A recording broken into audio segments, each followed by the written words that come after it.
Shalom, shalom tout le monde, j'espère que vous allez bien. Vous êtes nouvellement convertis, vous débutez votre vie dans la foi chrétienne. Vous voulez grandir et suivre et connaître Dieu. Vous voulez suivre des cours de façon gratuite, progressive et selon aussi vos disponibilités. Vous voulez ajouter en plus à ce que vous recevez déjà dans vos églises personnelles. Alors, n'hésitez pas à visionner nos cours d'affermissement qui sont des classes pour des nouveaux convertis avec des enseignements de base, avec des sessions questions et réponses que nous avons sélectionnées spécialement pour vous. Alors rendez-vous sur notre page YouTube, Chris et Yala TV, et que le Seigneur vous bénisse abondamment. Bye.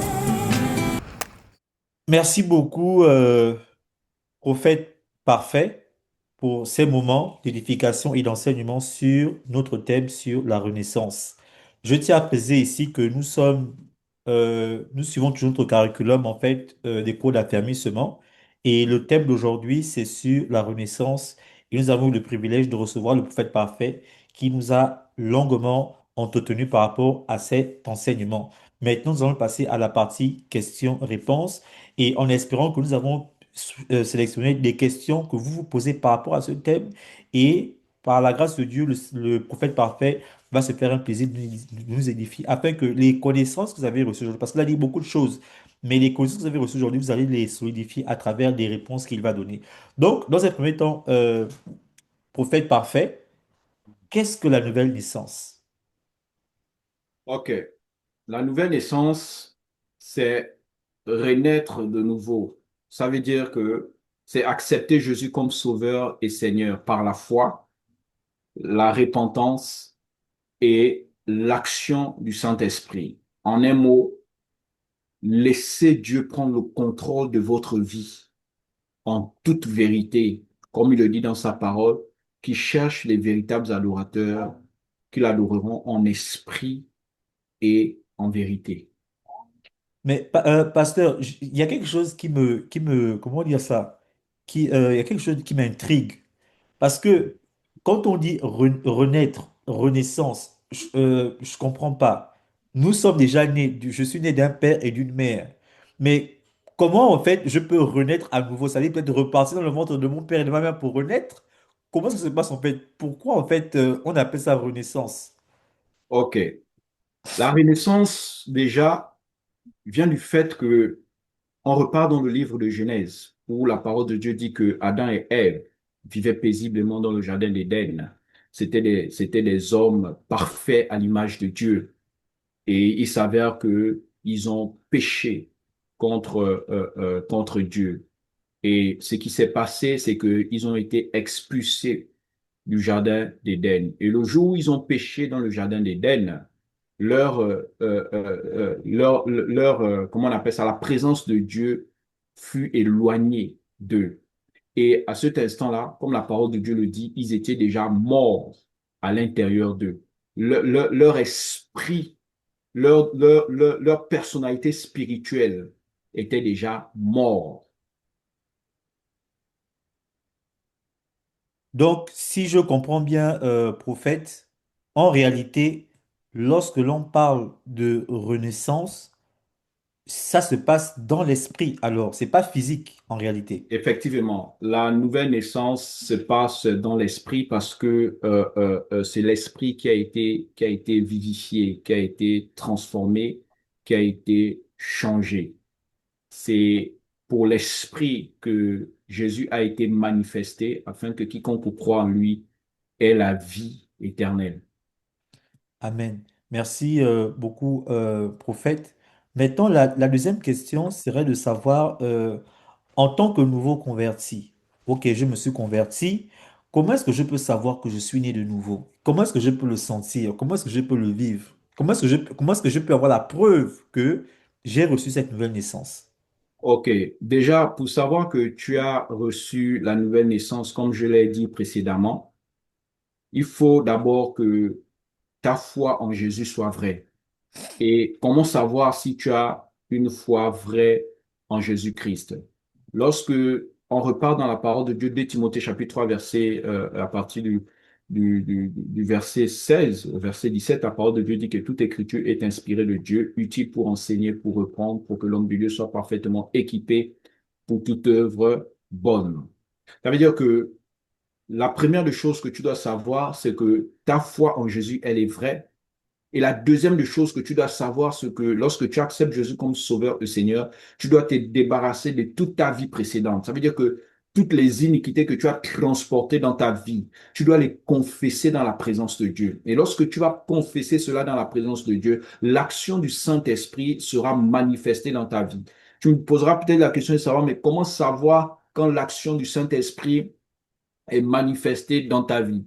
Je te répondrai simplement, c'est que la vérité que tu manifesteras dans ta vie, dans la repentance, et l'amour que tu manifesteras, le désir que tu manifesteras de servir Dieu, de t'attacher à Dieu, te fera manifester dans l'esprit la présence de Dieu. Comme la parole de Dieu le dit que il est l'esprit de Dieu convainc de péché et de jugement. Et tu seras convaincu dans ton âme, dans ton esprit, que tu as reçu le Saint-Esprit et que tu es né de nouveau. Cette conviction-là ne vient pas de quelqu'un d'autre. L'Esprit de Dieu attestera à ton esprit. Ça veut dire que l'Esprit, le Saint-Esprit et ton esprit ne formeront que un. Et la pensée de Dieu sera manifestée dans ta pensée. Et tu seras convaincu dans la pensée de Dieu qui est manifestée par ton esprit que tu es né de nouveau et que l'Esprit de Dieu est maintenant manifesté dans ta vie. Amen. Pasteur, est-ce qu'il serait plus facile de juste dire, bon, ça c'est selon moi, Mhm. c'est-à-dire avant, peut-être que je ne m'occupais pas des choses de Dieu, j'aimais les choses du monde. Quand je dis les choses du monde, c'est-à-dire tout ce qui est de négatif. Mhm. Et aujourd'hui, après avoir connu et rencontré Jésus-Christ dans ma vie, je suis devenu quelqu'un d'autre. Et surtout, je suis beaucoup plus attiré par les choses qui concernent Dieu. Est-ce que je pourrais le dire comme ça? Oui, ça c'est plus facile parce que la parole de Dieu dit que maintenant que vous êtes d'en haut, soyez affectionnés aux choses d'en haut. C'est vrai. Amen. Mhm.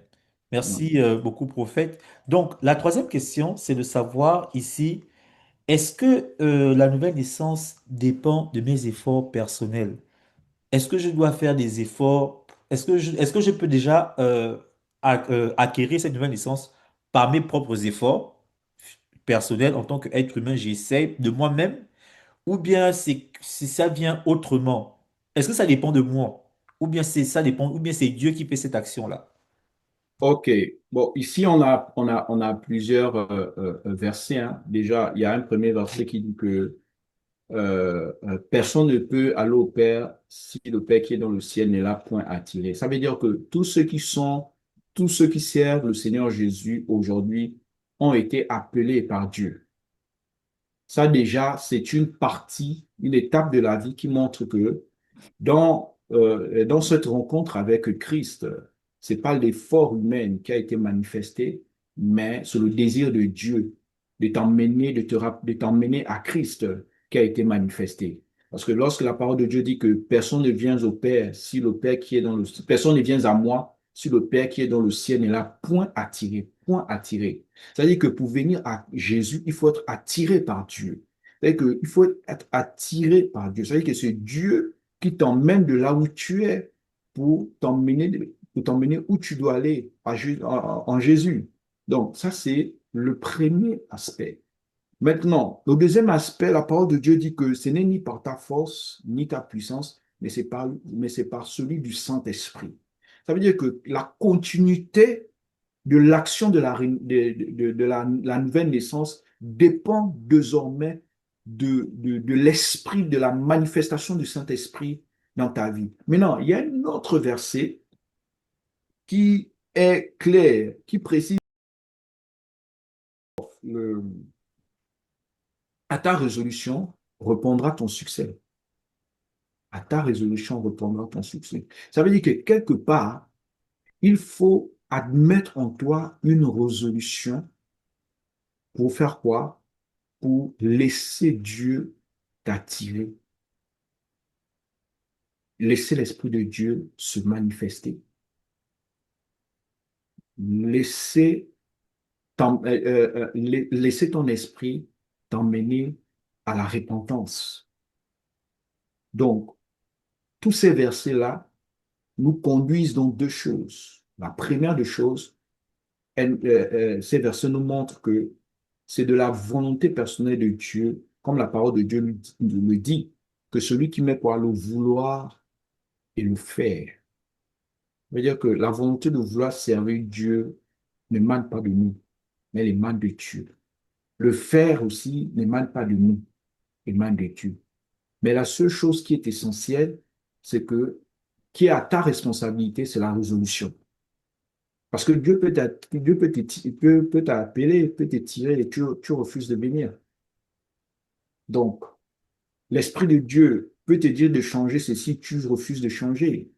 Mais qu'est-ce qui peut emmener l'action de Dieu à t'emmener à une transformation? C'est ta résolution. Parce que n'oublions pas que Dieu nous a donné le libre arbitre. Nous avons le choix de décider oui ou non si nous voulons faire ceci ou si nous voulons faire cela. Donc ça aussi, c'est très important. Dieu met le vouloir le faire, c'est vrai, mais rentrer dans la présence de Dieu dépend de ta résolution.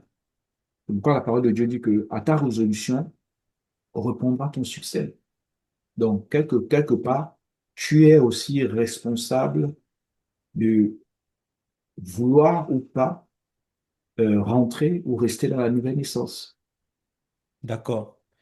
Euh, Juste pour finir avec cette petite partie, en fait, il y a aussi un autre aspect de la question que j'aimerais aussi que vous puissiez éclaircir avec nous, si vous me le permettez.